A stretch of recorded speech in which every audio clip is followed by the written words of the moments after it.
Hey guys, welcome to my channel. Today being, April 6th, sorry, April 6th. I'm still thinking of May for some reason. April 6th, 2026. Being a Monday, it's already 10 games into the season. Um, it's even though it's a small sample size, it's enough to get a little bit of temperature of of the room itself, basically where the Mets are. And let's be honest, I mean, it's been one of those things where it's kind of a little tricky after, like basically Alonso, Nemo, and Diaz walking. But of course, bringing in Bo Bichette, Seaman, and, Lewis Robert Jr. and Williams and whatnot and all the others. But reality I mean, the Mets are right now, being the fact that 10 games have gone by, the Mets are 6-4. Am I surprised that they're 6-4? Yes and no. I mean, if this is what Cohen and Stearns was envisioning, they probably would be like probably 8-2 instead of 6-4, quite honestly. But let's kind of break it down right now. The fact that 10 games they're at, the 10 games have been played. The Mets are in second place. The Marlins are in first, of course, with just 3 losses. But let's just break down the good, the bad, who's hot, who's not, and where I think the squad is probably going to be by the end of the first half when it wraps up, basically. Let's start with the good. There's plenty to talk about this 6-4 start. The offense is showing some flashes, definitely for sure, of some really offensive prowess at that point. They took a solid series road against the San Francisco Giants. Now, 3 out of the 4 games. That's pretty impressive, actually. I was a little surprised about that, considering that they capped off a massive 4-run, 8 inning on Sunday to secure a 5-4 victory. That was pretty impressive in and of itself, as quite honestly, on from yesterday's game. But the biggest surprise early on, I would say, it's not the massive free agents, but it's Vientos himself. Honestly, I mean, Vientos is going. I don't want to say absolutely bonkers, but he's doing really well. But I think that might have been because of the Giants season right now, or the way the Giants team that they're playing. That's probably the reason why. That might be inflating his numbers a little bit, but at least he's leading the team with 471 batting average.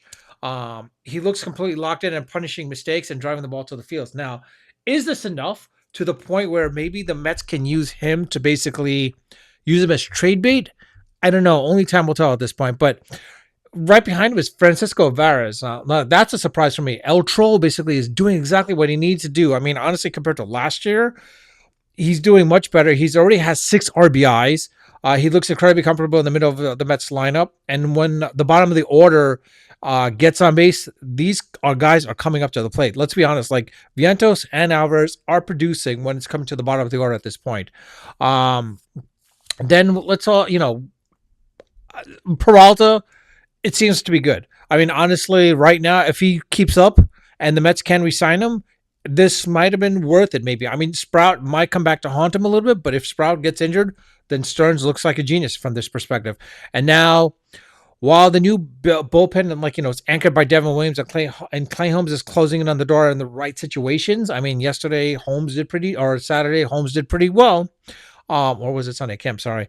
All the days are bleeding into me right now at this point. I mean, quite honestly, there's some stuff where they still need some work. Let's be honest about this. Now, it's not all sunshine in Queens, of course. We have to talk about the bad. We have to talk about a lot of letdowns. First and foremost, the injury bug has been Juan Soto being out now. It's kind of going to be interesting to see how the Mets do without him, being him on the injured list with the calf injury. He was starting to heat up, of course. It started to look like he was heating up, and he was starting to, a couple of clutch runs against the Giants off of Bo Bichette's double, basically. And, that was based off of yesterday. Went up. And now he's on the shelf. It's kind of a risk to the point where, it might be something where we might lose him for the first 2 to 3 weeks. But if he comes back stronger, albeit I'm willing to wait for that at that point. And then, of course, there's the adjustment period. I mean, the vibe is different without Alonso and Nemo. You're seeing it. I'm seeing it. I think the rest of the team is seeing it at that point as well. There's a bit of a leadership vacuum right now as well, too, surprisingly. I mean, I thought Reyes would step up, honestly, but he's not. And I don't know. It's one of those things where I thought the reason why they were getting rid of Nemo is because the fact is, as well as Alonso a little bit as well, too, is because they wanted Reyes to be the captain, but these two were holding him back. And they're like, you know what, Reyes, being probably a superstar himself, basically, with Nimmo being there the longest, feeling that he needs to be the captain or he would not let anyone else be the captain. I think it's a case where this is a situation where I think by letting him go, this was supposed to be Reyes coming in at that point. But honestly, time will tell. Hopefully, Reyes does really well. Oh, by the way, I meant to say, I'm not on my current laptop right now. I'm on another laptop, and of course, I've got a new.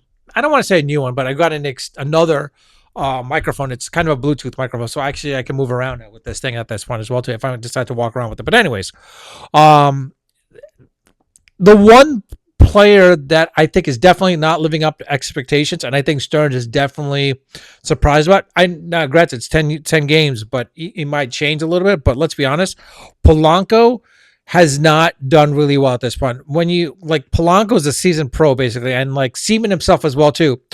They were expected to bring in stability within the team basically with the loss of Nimmo, with the loss of Alonso, you thought they were going to, bring in the stability, but it's not. Instead, it's been a little shaky. Polanco specifically has produced a high level leverage at bats that he was brought on board to. Basically, quite honestly, you had essentially, Stearns bringing Polanco in because, or more of the, contact. A lot of these hitters as contact hitters. Polanco is definitely a contact hitter, but the problem is like Polanco's not doing what he's doing. Basically, he was not doing what he was brought in to do, which was make contact with the ball.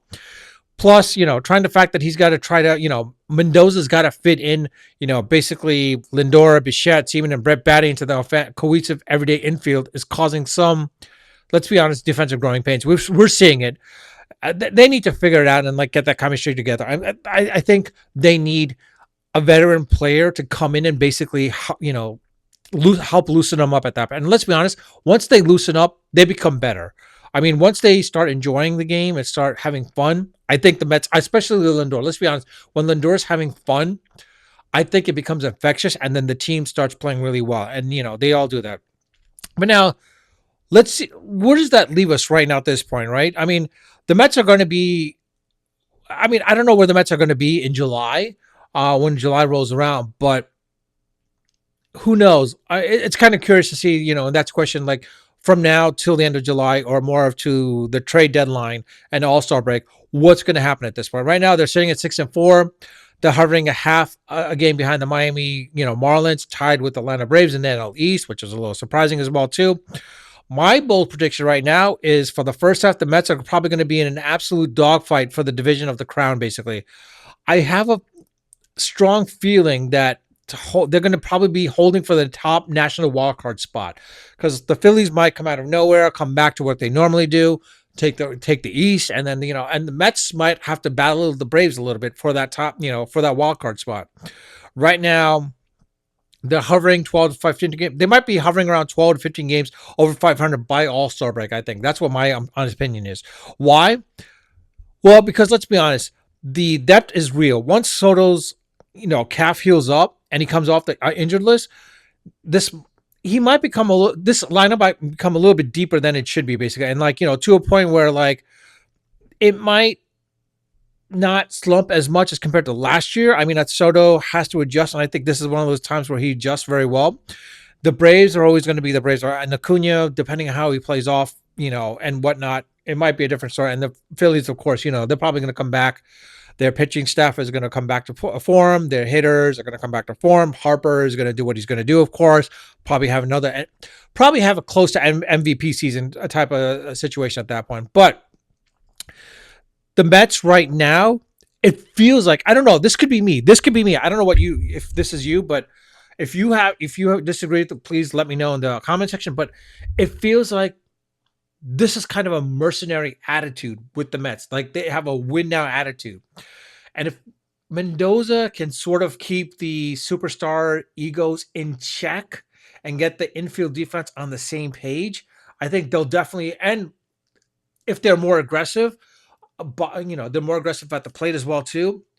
They might be more aggressive buyers towards the end of the trade deadline, and then they might be better position in the playoff picture, quite honestly. I don't know. That could be me at that point. But at the same time, I'm not sure. But that's, again, based on the first 10 games, what we're seeing right now. Now, I would love to hear what you have to say. Put it in the comment section. what you think. I mean, Vientos, do you think he, being batting 471 right now after 10 games, do you think he's going to sustain that for the rest of the season? Will this be like that year, 2 years ago, where he did really well? And, like to the point where like I thought the Mets should have traded him at that point. Or do you think the Mets will miss Juan Soto for those first 2 to 3 weeks, basically, what before he comes back? Um, I mean, I'd love to know your thoughts in the comment section. If you enjoyed the breakdown, please hit the like button. If you want to hit like, please hit the subscribe button for that for more of this content. If you hit the like button, it'll let me know what I should focus on a little bit more. And then also, I'll like say this basically. I mean, quite honestly, let's go Mets. But with that, I'll leave it at that. Unfiltered, unedited, of course, always unrehearsed. Until next time.